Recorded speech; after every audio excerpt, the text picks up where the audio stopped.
Hello everyone, how's it going? Eric here, and what is your favorite controller? If I was to ask you what your favorite controller is, what would you answer? I think down in the comments we'd get a wide range of answers because, well, there's a lot of factors that go into a favorite controller. Maybe you just need something that's comfortable. Maybe it's the features, or maybe it's just how nice the buttons are to press. It's just gotta push your buttons. Less than 24 hours ago, I told you that my favorite controller was the GameCube, and I think I was wrong. I really think I was wrong about that. Because the more I kind of toss this thought around in my head, the more I'm like, maybe, just maybe, it's the Joy-Con. And I know what you're thinking, Eric, you're crazy. And well, you might be right. I am a little bit crazy, but we're all a little bit crazy. And you know what crazy people do? Hello everyone! They watch some other crazy guy on the internet explain why the Joy-Con are so good. And to do that, I'm gonna need you to come back here. Come on, let's go. We're going back in the past. To when they first showed the Joy-Con. Which, if you guys remember this, they first showed the Joy-Con by slapping them off the Switch, and then Koizumi sprawls out on the couch. And then they went and showed the fact that you could rattle it around the Joy-Con and you could actually feel how many ice cubes were inside a glass. And I was like, well, I doubt it. As soon as the press got it in their hands and they were like, wow, you can actually feel this, I was kind of like, oh, maybe. But then before the Switch launched, I got to go to a launch event type thing where they showed off 1-2 Switch, and ladies and gentlemen, I became a believer. I had sipped from the holy grail that was 1-2 Switch and bestowed its knowledge upon my brain. I got to rattle around a few balls in a box, compete in an eating contest, and pretend to unravel a pirate chest from chains, and I became a believer. I had sipped from the holy grail that was 1-2 Switch. I could feel the balls rattling around in the thing. I could pretend to eat the sandwich if that's what tickles your fancy. And the pirate unraveling of the chest was just damn fun. And all of a sudden, I thought, wow, Nintendo's actually onto something with these controllers. But at the end of the day, and I know you're all thinking this as well, you're all grabbing me by the shirt and saying, Eric, there's something you need to think about here, and that's the fact that these are just gimmicks. They're not meant for every game, and nor will they work in every game. Fortunately for us, I don't think Nintendo has been shoving these gimmicks down our throat. I think they've been backing off them a little bit and just saying, you know what, games like Mario Party, they make sense for gimmicks. But games like, I don't know, Skyrim, we don't need to have you picking a lock by turning a Joy-Con slowly in Skyrim.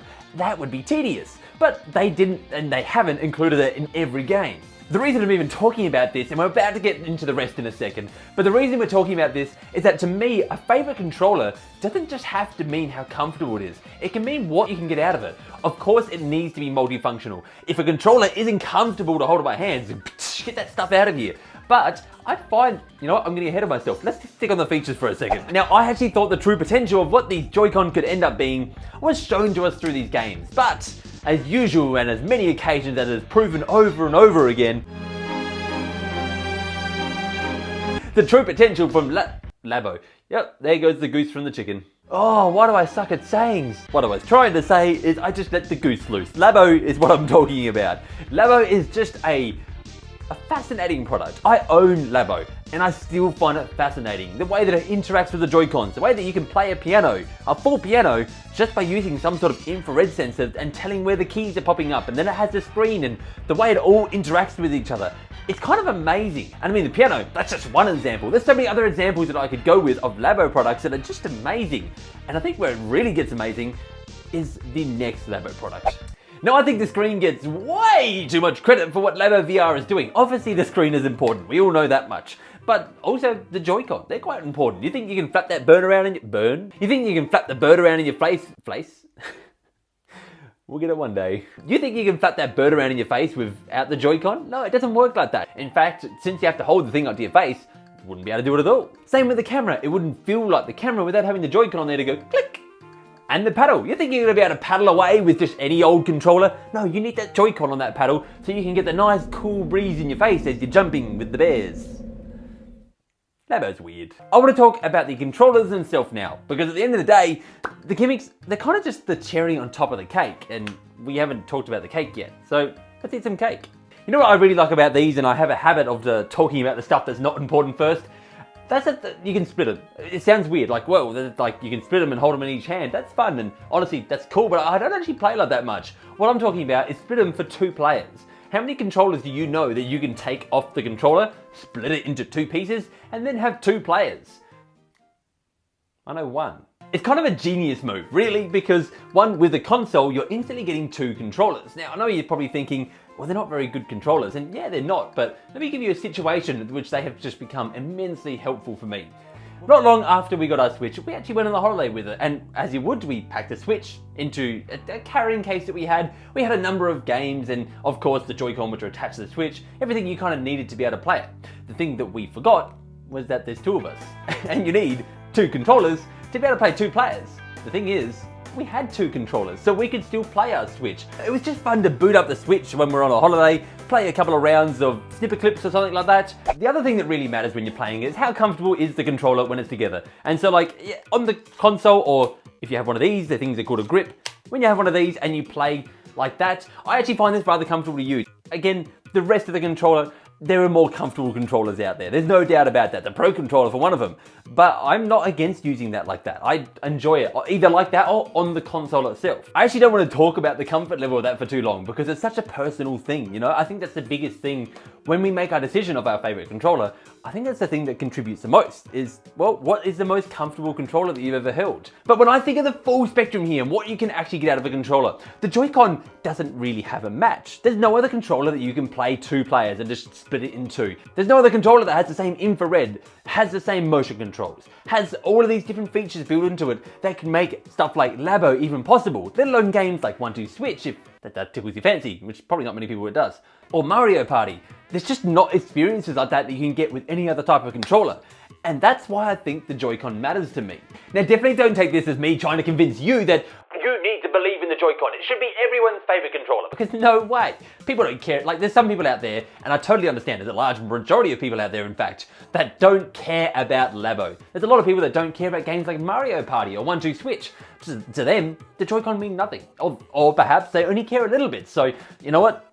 If I had to live my life without it, anyway, I think that's going to do it for the main part of this chat, but there is something else that I do want to talk about here in regards to this whole Joy-Con and favorite thing, and that's the word favorite, the use of favorite. Is this my favorite? I've always hated the word favorite, to be perfectly honest. I don't like it. I don't like using it. It feels so final. Another way we hear this used is, what is your favorite game? And I don't know about you, but honestly, I find that really hard to nail down because what's a favorite? There's so many different things that I like about games and so many different games that I like for different reasons that just nailing it down to one makes me go, oh, I don't know. Like, I don't know. And so my default answer is just to say, well, Paper Mario The Thousand Year Door, that's my favorite game. Is it really? No, but it's an answer to shut people up. It's not the answer because I don't have an answer, to be perfectly honest. I don't have an answer to my favorite game. I don't have an answer to my favorite everything. What's my favorite controller? Well, it depends what you're talking about. If you made it to here, feel free to tell me what your favorite controller is. Or if you'd like to, and you'd find this easier, tell me what the most comfortable controller is. Or tell me what the most practical controller is. Or tell me what controller you get the most use out of. Tell me things that you can actually define if favorite is too much. Because for me, favorite's too much. I hope you guys enjoyed today's video because this was fun. I was fun, you were fun, we all had fun. And if you had lots of fun with me, make sure to hit that like button, hit that subscribe button. I'd really appreciate it. And remember, for great Nintendo entertainment, you can count on me. For today's end screen, I want to say that we are at 972 subscribers and I am so nervous and excited and just hopeful for the future and all these different emotions that have just gone into one empty husk that we call Eric, and he doesn't know how to react to it. So I guess the last reaction I have here, because even by the time this goes up, we might be over 1,000, is thank you. Thank you to every single one of you who has subscribed to this channel. I appreciate every single one of you. You're all wonderful people, and I hope that I can continue to create wonderful content that you guys will enjoy. I really do. Anyway, bye everyone.